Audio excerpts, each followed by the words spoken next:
السلام علیکم دوستو، میرا نام ہے حسیب شفقت اور آپ دیکھ رہے ہیں ہنسی ٹی وی۔ دوستو، آج سے ہزاروں سال پہلے تک کے وقت کے اندر انسان اپنی ضروریات کی تمام چیزیں، جن کے اندر گندم، پھل اور فروٹ وغیرہ شامل ہیں، خود ہی کاشتکاری کر کے ان کو اگایا کرتا تھا۔ یعنی اپنی خوراک کی ضروریات پوری کرنے کے لیے کسی کا محتاج نہیں تھا، یعنی کہ خود کفیل تھا۔ لیکن پھر انسانی تاریخ کے اندر پہلی بار ایک انسانی نسل ایسی بھی آئی جس نے آہستہ آہستہ قدرتی طور پر پیدا کردہ اس خوراک کو چھوڑ کر ایسے کھانے کو خریدنا اور اپنی روزانہ کی زندگی کے اندر شامل کر لیا جو کہ نہ صرف کیمیکلز اور آرٹیفیشل فلیور سے تیار کی جاتی ہیں، بلکہ انسانوں کی صحت تباہ کرنے کے علاوہ ان یہودی کمپنیز کو اربوں خربوں ڈالر کا منافع کما کر دے رہی ہیں۔ اور یہ یہودی کمپنیز آنے والے وقت کے اندر جب دل کرے اس خوراک کی سپلائی کو روک کر یا سٹاک کر کے انسانوں کو بھوکا مارنے یا اپنی کوئی بات منوانے کے لیے مجبور کر سکتی ہیں۔ تو کیا ابھی بھی آپ کو یہ لگتا ہے کہ یہ سب کچھ صرف اتفاق ہے کہ تمام بڑی برانڈ کی کمپنیز جو کہ اس طرح کے پیکنگ فوڈ کو تیار کر رہی ہیں سب یہودیوں کی ملکیت ہیں،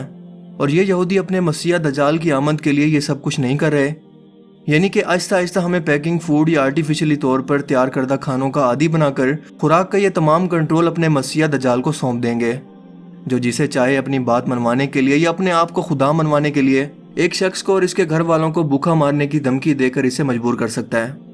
وہ فتنہ دجال جسے قرب قیامت کا بدترین فتنہ کہا گیا ہے، اور یہ قیامت سے پہلے انسانوں کا آخری کڑا ترین امتحان ہوگا۔ اور ایسا کیوں ہے، یہ آج کی اس ویڈیو کو مکمل دیکھنے کے بعد آپ واضح طور پر سمجھ پائیں گے۔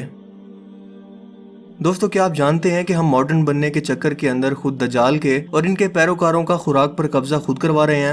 آپ دیکھتے ہیں کہ بڑے بڑے شاپنگ مالز، ہائپر مارکیٹس اور سپر مارکیٹس کین فوڈز اور فروزن فوڈ کے کلچر کو الومناتی کے ایک ادارے WFP یعنی ورلڈ فوڈ اتھارٹی کے تحت پلان کر رہے ہیں، جسے UNO کی سپورٹ بھی حاصل ہے۔ یہ لوگ تمام خوراک کو ایک جگہ پر اکٹھا کرنے، اسے تیار کرنے اور بیچنے سے لے کر استعمال کروانے کے تمام طریقوں پر خفیہ طریقے سے نہ صرف پلاننگ کر رہے ہیں بلکہ اسے ایگزیکیوٹ بھی کر رہے ہیں۔ اسی لیے یہ سب کچھ کوئی اتفاق نہیں ہے۔ ان شاپنگ مالز اور ہائپر مارکیٹس کے اندر آٹومیٹک کیلکولیشن اور بار کوڈ سسٹم کے ساتھ خرید و فروخت کے منصوبے کے تحت پوری دنیا کی خوراک کو قبضہ کرنے اور لوگوں کے ہاتھوں سے کاروبار چھین کر انہیں مفلوج کرنے کے منصوبے پر کام ہو رہا ہے۔ دنیا کی مہنگائی اور غربت کے اندر آئے روز اضافہ اسی منصوبے کی ایک کڑی ہے، کیونکہ سب سے پہلے تو پوری دنیا کے اندر ایک سسٹمیٹک طریقے سے کام کرنے کا ایک طریقہ متعارف کروایا گیا جسے ہم بار کوڈ سسٹم کہتے ہیں، اور یہ بالکل اسی طریقے سے متعارف کروایا گیا جیسے پیپر کرنسی کو ایک سہولت کے طور پر پوری دنیا کے اندر متعارف کروایا گیا۔ آپ کو بتاتا چلوں کہ فری میسنری اس بینکنگ سسٹم کے خالق ہیں، جس کا مقصد تھا لوگوں کے ہاتھوں سے سونا لے کر ایک پیپر ان کے حوالے کر دینا جس کی کوئی ویلیو نہیں ہے، جس کے بعد اسی سسٹم کے ذریعے یہ لوگ خود اس پیپر کرنسی کے مالک تو بن گئے لیکن مکمل طور پر دنیا کی ہر شے کو اپنے کنٹرول میں نہ کر سکے۔ اسی لیے اپنی خود کی شروع کی ہوئی پیپر کرنسی کا متبادل نکالنے اور دنیا کی اکانومی کو اپنے قبضے میں کرنے کے لیے ان لوگوں نے جدید سے جدید منصوبے پر کام کرنا شروع کر دیا، جس کے نتیجے میں ایک بار پھر سے سہولیات کا لالچ دے کر debit card, credit card, visa card اور پے پال جیسے بہت سارے طریقے متعارف کروائے گئے تاکہ جب بھی کبھی پیپر کرنسی کا کنٹرول دنیا کے کسی اور نظام کے ہاتھ میں جانے کا ڈر ہو تو یہ لوگ اس سسٹم کو فیل کر کے اس کا متبادل استعمال کے اندر لا سکیں۔ یہاں تک کہ آج کے دور کے اندر بھی بہت ساری ایسی شاپنگز ہیں یا ایسی چیزیں ہیں جو آپ ان کارڈز کے بغیر بالکل خرید ہی نہیں سکتے۔ اس طریقے نے الومناتی تنظیم کی یہودی دولت کو نہ صرف تحفظ فراہم کیا، جس کے بعد لوگوں کی خوراک پر قبضہ کرنے کا آغاز ہوا، لوگوں نے ایک بار پھر سے اسے سہولت اور ماڈرنزم کی آڑ کے اندر آ کر خریدنا شروع کیا، اور پوری دنیا کے اندر شاپنگ مال، سپر مارکیٹس اور ہائپر مارکیٹ کا ٹرینڈ متعارف کروانے کے بعد دنیا جہان کی وہ چیزیں ایسی مارکیٹس کے اندر رکھی گئیں جو کہیں اور نہ ملیں، اور لوگ انہیں لینے کے لیے مجبوراً وہاں جائیں اور اس ماڈرن ٹیکنالوجی کے ذریعے خریداری کر کے ذہنی غلام بن جائیں، تاکہ چھوٹے تاجر اور دکانداروں کو ختم کر کے پورے ملک کے اندر ہر جگہ ایسے شاپنگ مال بنا کر ان سب کو ایک ادارے کے زیر انتظام چلایا جا سکے جو کہ ڈائریکٹ یہودیوں کے کنٹرول میں ہوگا۔ بالکل اسی طرح سے فیما یعنی کہ فیڈرل ایمرجنسی مینجمنٹ ایجنسی نامی ادارہ امریکہ کے اندر بنایا گیا، جو کہ امریکی صدر جمی کارٹر کے حکم سے تعمیر کیا گیا،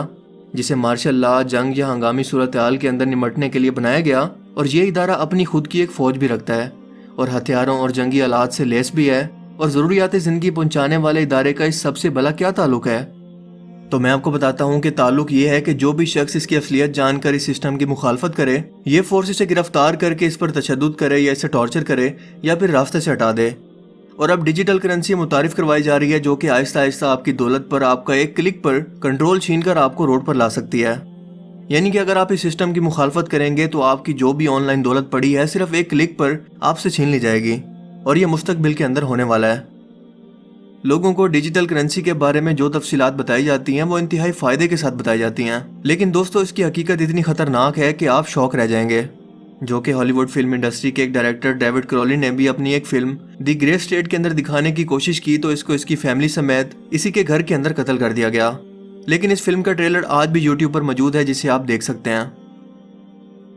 بظاہر تو فیما United States department of home and security کے حکم کے تحت کام کرتا ہے، لیکن در حقیقت اس میں کام کرنے والے تمام عہدیدار ان یہودیوں کے احکامات کے تابع ہوتے ہیں، جیسا کہ امریکی صدر ڈونلڈ ٹرمپ بھی ان کے ہاتھوں کی کٹ پتلی ہے، جس کی رسیاں ان کے ہاتھ کے اندر ہیں، جو کہ پردے کے پیچھے بیٹھ کر دنیا کی نظروں میں آئے بغیر اپنے تمام منصوبے اس سے مکمل کروا رہے ہیں، یعنی کہ دنیا کے ہر ایک وسائل پر قبضہ کرنا۔ فیما کا headquarter Washington D C کے اندر ہے۔ کچھ عرصہ پہلے وال مارٹ سپر مارکیٹ چائنا میں فیما کے قبضے کی خبر ملی، جو کہ دنیا کی سب سے بڑی سپر مارکیٹ ہے، اور آج کی تاریخ کے اندر دنیا کے 28 ممالک کے اندر اس کے 11,695 سٹورز ہیں، اور یہ ساری کی ساری فوڈ چین الومناتی کے انڈر ہے۔ اور ایسے سٹورز اور ہائپر مارکیٹس اور مالز پوری دنیا کے اندر پھیلائے جا رہے ہیں، جس سے خوراک اور فروخت کا سارا سامان اور کاروبار صرف چند ایلیٹ کلاس کے لوگوں کے ہاتھ کے اندر قید ہو کر رہ جائے۔ چھوٹے کاروباری لوگ بالکل اکیلے ہوتے جا رہے ہیں، جبکہ پیپر کرنسی کو ایک دم سے دنیا سے ختم کر کے ایک ایسی RFID نام کی چپ متعارف کروائی جائے گی جس کے بغیر پوری دنیا کے اندر کہیں سے بھی کسی بھی چیز کی خریداری ممکن ہی نہیں ہوگی۔ اس کے اندر لوگوں کی پیدائش، تعلیم، لوکیشن اور کاروبار اور اکاؤنٹ کے علاوہ تمام ان کے حرکات کو ریکارڈ کرنے کا ڈیٹا بھی سیو ہوگا، اور آپ کی تمام دولت صرف ایک ڈیجیٹل کرنسی کی صورت میں یعنی کہ کچھ نمبرز میں اس RFID چپ کے اندر سیو ہوگی، اور اس طرح سے عوام مکمل طور پر ان کی غلام بن جائے گی۔ جو شخص بھی RFID چپ کو لگانے سے انکار کرے گا تو اس طرح سے گورنمنٹ اس کی ہر چیز کو ختم کر دے گی، لہٰذا اس شخص کے پاس کچھ بھی نہیں ہوگا، اور اس طرح سے یہ اس شخص کو اپنی بات منوانے کے لیے ہر طرح سے مجبور کریں گے،